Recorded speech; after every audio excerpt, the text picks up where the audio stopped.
What's up? It's ADR with ADR's Premier League Review, back with another video. I know I suck at this. Please bear with me. Your boy's getting better. I will get better if this video hits 25 likes. 25 likes. That's all I'm asking for is 25 of you guys to see this video, say, oh, here's another light-skinned guy. Click. Here we go. All right? That's it. Click. That's it. That's all I need from you guys. All right?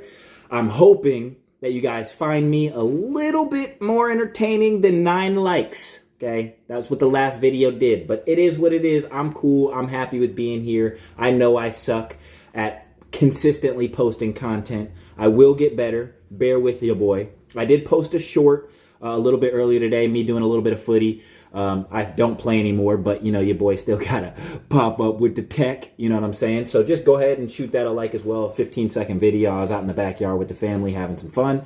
I would appreciate it. Hit the like and subscribe button as well as I do get more content out here. There is plenty of Premier League footy being played, so I will go ahead and upload more content as we continue on with the season. I'm going to touch on mostly the games that impact Arsenal the most because as we're getting crunch time, I will start doing individual segments based on Manchester City, Liverpool, even Man United versus Chelsea, which I'm going to touch on in this game just because it was such a spectacle. I mean, it was literally like 2 hobos fighting over one salmon. It was crazy. I couldn't even believe it, to be honest with you guys. You had one side who was up 2-0, and then the other side up 3-2. And then one side bottles it and just lets 2 goals in 82 seconds, apparently, right? So that's crazy. I just can't even believe we have people still doing this with those level of clubs. I mean, that's insane. Arsenal went through a terror time, though, so I should probably be the last person who is talking on this. But we're not in that time anymore, so I'm allowed to banter a little bit, right? So let's go ahead and talk about that. Tottenham, I would talk about you, but honestly, I could care less. I really could care less about you guys. I've never seen a fan base. Shout out to the football terrorists. I watched them, and I honestly can't even believe a fan base is this irrational and illogical. And, you know, I honestly see so much of, I must say, like, English people, you guys know your stuff about footy, but you guys are like so emotionally invested that you guys just spew out a bunch of nonsense sometimes. Like, I want to work with a lot of you, but dadgum, it's going to be fun when we talk because I'm going to call you on it. I'm going to call you on it and I'm going to crack on you because you sound crazy sometimes. But that's what sports are for, right? You have fun with it. You go left, you go right, you do what you want. That's what we're here for. This channel is a little bit more rational and logical, and we're going to spit a little bit. We're going to have some fun here and there, and then we're going to do what we want to do in certain instances. I'm hoping to get some collabs in the future. I might come out with some live reactions to how I am during the match, and some other things like that. But again, just get me to 25 likes so we can progress the channel. I can't progress the channel as much as I want to if I don't see the interaction in the comments, the like, subscribe. That's a lie, actually. Regardless, y'all are going to hear me talk because I like hearing myself talk even if you guys don't like hearing me talk. But the first game that we're going to touch on is Chelsea versus United. That game, 4-3, I touched on it a little bit. The back and forth. We're going to talk about individuality a little bit. Cole Palmer, most of his goals have been penalties, but let's be honest here, this man is cold, right? So he got transferred from Chelsea for, I think it was like 45 million pounds. So we have to go ahead and touch base on that because this man has honestly been ice cold. If he had stayed with Chelsea, he really could have stayed in the Mahrez role. He's very fluid in that regard, not lightning quick, but he just skips by players. He's very, very efficient on the ball. I feel like at Chelsea right now, just because he knows he's number one, he tries a little bit too hard to do certain things and kind of knows he can get away with it. Right, when you know that you're going to get the ball back. I saw instances where he'd pass the ball, it'd get turned over, his team would get the ball and just give it right back to him. So when you know something like that's going to happen, you tend to be more fluid on the ball, or not fluid, but confident on the ball because you know that your team's going to give it back to you. You know that you're the star player, so you know you can kind of get away with a little bit more. If he had teammates and his team was in a position to get top 6, top 4, which they actually could based off the table, but if you know that your team is fighting for something and you have some players that are at the same level of you or higher, they're going to demand a bit more from you. So you're not able to get away with some of those things as much as he is right now, because not only is he saving Chelsea, they'd probably be in a relegation battle if he wasn't there, but Pochettino's probably telling the players, get the ball to this man, let him do his work, let him do his job, and you guys just kind of shell around that. They're not really shelling too well because obviously they're letting in so many goals, but you get the gist of it, right? As I said before, I'm going to really focus on the games that affect Arsenal. Not too much, but I really want to touch base with Arsenal a lot in this. Arsenal versus Luton.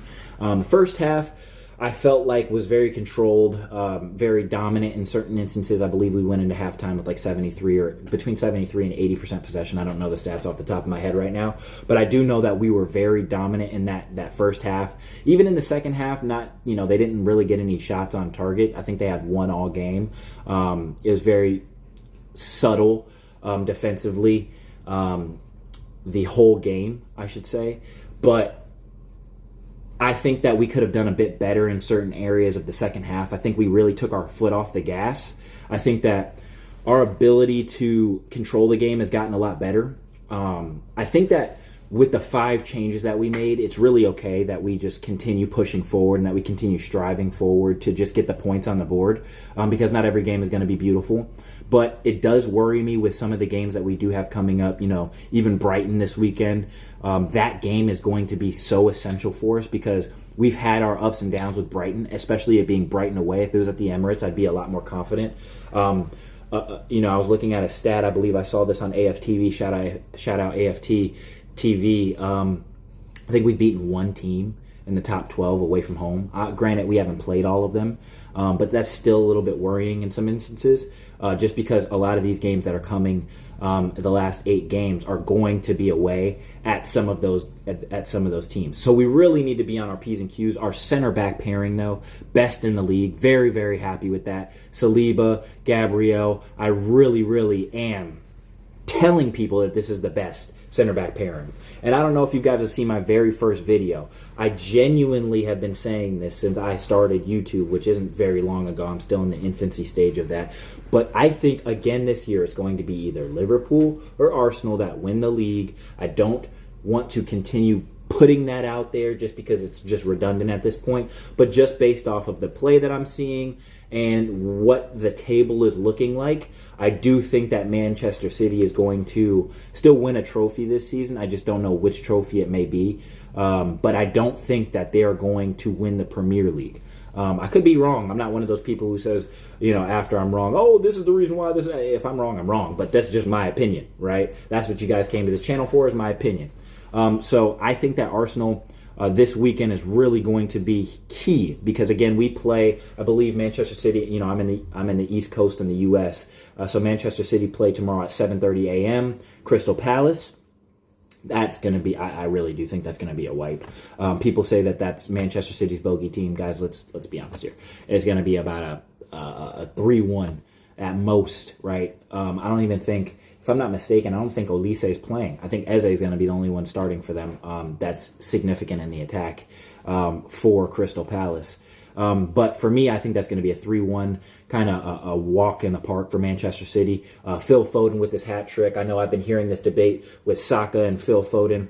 This is my whole take on it. I think it's ridiculous to compare players because Phil Foden is obviously an attacking mid or can play an 8. I mean, he could play all over the front 3. Don't get me wrong. He's played false 9. He's played on the right wing. He's played on the left wing. He's played the 10. He's played the 8. This man can play everywhere. But he's not as good as Saka on the right wing. Saka's a right winger, predominantly. I think Phil Foden's a 10, so I don't get why the comparison is. I see this with English people all the time and just people in general. I don't know what we're comparing. They both play for the same country. It's a good thing that they both are good. So I don't really get, oh, he's world class, he's not, who cares? I even saw people comparing Kobe Mainu after his first England performance. Oh, Saka wasn't doing that. Who cares? They don't even play the same position. Kobe Mainu plays a 6/8, depending on what he's doing. I can't even believe this is a comparison. I feel like people just want to argue. I get creating content and narratives and things of that nature, but let's be logical and rational with what we're comparing here, right? Why would we compare a left back to a right winger? Why would we compare a 10 to a 6? It doesn't make any sense. Declan Rice isn't going to be doing the same thing that Kevin De Bruyne's done, nor are they judged on the same job when they do different things in the different positions. So I just don't understand what the back and forth is. I see a lot of people coming at Arsenal for how they played at City, which I think is ridiculous. They just won the treble. I don't care that you guys say, oh, they didn't have this player. Guys, they didn't have certain players last season, and they won a treble. That would be stupid for us to go there like we did last season and expect to win and play them off the park when we clearly aren't at that level yet in regards to going to the Etihad and dominating them. Every team, every smart team has to adjust as needed when you're playing a team. Aston Villa saw that firsthand. 4-1, smacked up. Not that hard to understand. We should probably sit off a bit. Let's contain and be a little bit more condensed in the back. Pick our moments. When they reach our half, then we press. Then we're smart. And there were instances where we pressed higher up the pitch and we created opportunities and chances, but we just weren't clinical, right? But that's a story for another day. I could care less, honestly, about that. We got the 0-0, the 1 point, and I'm fine with that. Move on. We're still ahead of them in the table. Like I said, it's either going to be Liverpool or Arsenal. And in my opinion, I'm not saying this is a fact, but that's what Arsenal needs to do. What we did last season is look too many games ahead. It was obvious. We were young, and we're still young, but we've obviously matured. We have a lot more depth this season. We're using our team more. Like I said, we made 5 changes during the week against Luton, who are a solid team. I don't know why people keep disrespecting them. People have been playing Luton all season, and they have not made it easy. I personally would love to see a team like Luton stay in the Premier League because, one, they're smaller, they have a smaller stadium, but it seems as though their fan base backs them no matter what. Their coach plays a good style. They have some good players. They have players that if they continue on in the Premier League, that you can see the bigger teams might nip off some of these players. They have talent, right? So I honestly am very, very satisfied with Arsenal's maturity level. I do think that in the second half we could have progressed a bit more and been a little bit more free-flowing. I think we could have still got the third, possibly the fourth. I wasn't very happy with Kai Havertz that game. I really do understand why Jesus didn't start because obviously he can't play multiple games in a row due to his knee. But Kai Havertz was very underwhelming for me. No offense, I'm not one of those people who's going to bash players. Eddie Nketiah, he's a professional footballer. I'm not going to sit here and say he's terrible. He's just not the level for Arsenal, right? Let's be respectful here. He's, scored a Premier League hat trick. He's obviously not trash. He's not at the level that Arsenal need for us to progress in the future. Let's get rid of him. Emile Smith-Rowe, very, very happy with how he played. You can tell he's not full fitness yet because he was getting gassed. He was making some different decisions that he normally would have in the second half. Reiss Nelson for me also.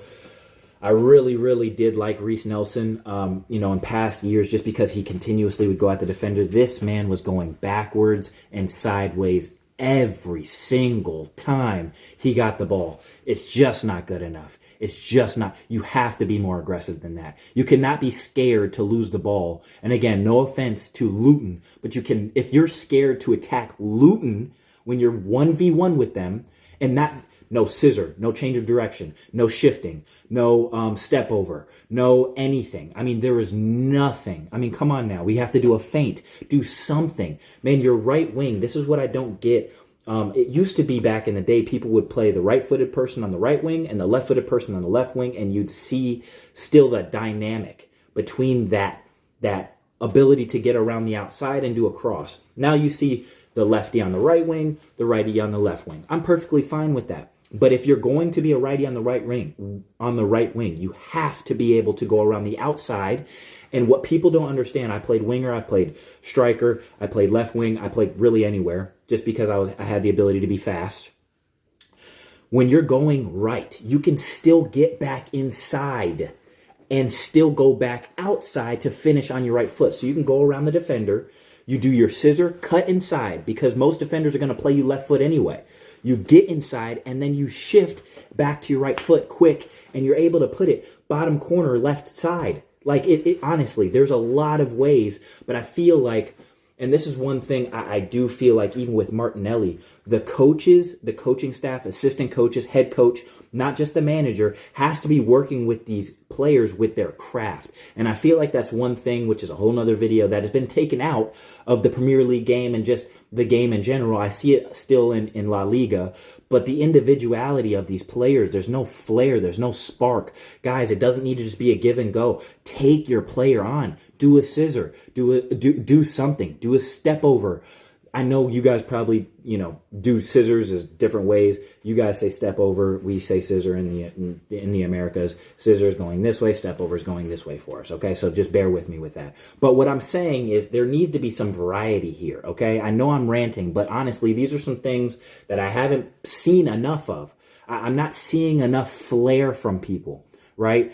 I just want people. Trossard was here and there with it, right? He showed some ability on that left-hand side. He's just not quick enough to get in there. But you saw even back in the day, and I'm not comparing Robert Pires with Trossard, but Robert Pires wasn't the fastest.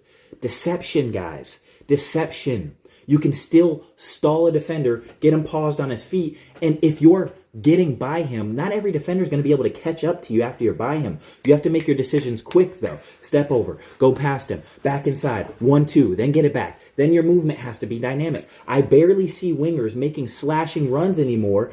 They did that a ton last season. You'd see Saka and Martinelli. When Ben White got the ball here, Saka would make a run inside, and Ben White would give it to him, so that way he's headed towards goal, which makes it easier for him to shift inside, shift outside, and you saw a lot of goals, which you've seen this season with Saka going back on his right foot and shooting it high, top corner on the near post. Right? That's what you're taught to do. If you're going to shoot near post, you shoot high. Keeper's not going to be able to get the ball here, right? We've talked about that in a previous video. But I digress. So let me move on to the game that I really, really am hoping that can drop points here. Liverpool versus Manchester United. Liverpool, please lay an egg. Okay, I'm begging you. You started off slow versus Sheffield. McAllister with the thunderbolt, and then Gakpo to get them 3-1 ahead. But I just felt like Liverpool was lulling a little bit. I really think that Manchester United, if you can get your head together, this is your biggest rival in the Premier League, okay? They're going to catch you for Premier Leagues if you guys don't do something. You guys did in the FA Cup. I need you guys to do something against them. If Arsenal can win the league in our 20th season, you guys will see me like Curtis Shaw be shameless. I will be so happy. Honestly, I can't even believe it. You guys, I can't even believe how close we are. We just need for other teams, and I hate to depend on other teams. We just need somebody to take points off these guys. I don't think that all three teams are going to win all their games for the remainder of the season, but they very well could because these teams have done it. Granted, Manchester City's done 5 out of 6 years and Liverpool's only take 1 off of them. But the seasons that Liverpool had of 97 points, 92 points, I mean, Liverpool are a top team. They've done it. And granted, not all these players that they have done it, but they have Virgil van Dijk, okay? This man is solid as they come, and you know he's switching that mentality for this team. Even Joel Matip, even though he's injured, these guys are feeding into this team. The team is playing for Klopp in his last season. You can see the passion that they have. Now, will that passion and emotion be overdone? Dun-dun-dun-dun. We don't know yet. We have no idea. We have to wait and see. Okay? And what I really, really, really want is I just want for Arsenal to grasp what they have in their hand. I need to see Manchester United play with a little bit more bollock. I just think that Ten Hag is way out of his depth. I've said this. I just need him to play with a little bit more soundness. I need him to be a bit more pragmatic. I need him to use his brain a little bit because he's bringing on Mason Mount when you should be defending your lead. But this man just needs one thing to do, and that's to beat his rival. Just tie with them. Take 2 points off because we're ahead on goal difference. Do something. Do something. But if I'm being honest with you, I think that's going to be a 2-1 Liverpool win. Let's go ahead and do that. And then I'll do my prediction for Arsenal-Brighton. I think that is going to be tough. Our defense is very solid. I think that game can be another 2-0 for Arsenal. I think it's either going to be a 1-0 or a 2-0. I'm not doing prediction tables because I have nobody to do it with. If anybody wants to put their scores in the comments, feel free. Please comment on this video at any point that you think. If you have comments about how you think I should adjust this, if you think that I do something differently and you guys want to throw in feedback, feel free. I'm not sensitive, could care less. Anything to help the channel grow and the algorithm, you guys know how YouTube is, I greatly appreciate. That's all I have for today. I will be posting more videos after games, so that way you can see more of my emotion and some of the things I have off the top after watching these games and seeing more of the analyzing side of this channel and the more of the player side and what I would do in certain situations and how to react and how the players are thinking and the mindsets and things of that nature. But that will come. Please just hit the like, share, subscribe. You guys know what to do. You guys watch YouTube all the time. Just help your boy grow. If you like the content, just continue staying with me because I will post more content. I do appreciate it. ADR's Premier League channel. We appreciate you and we're out. Shout out to the baby boy. Let's get it.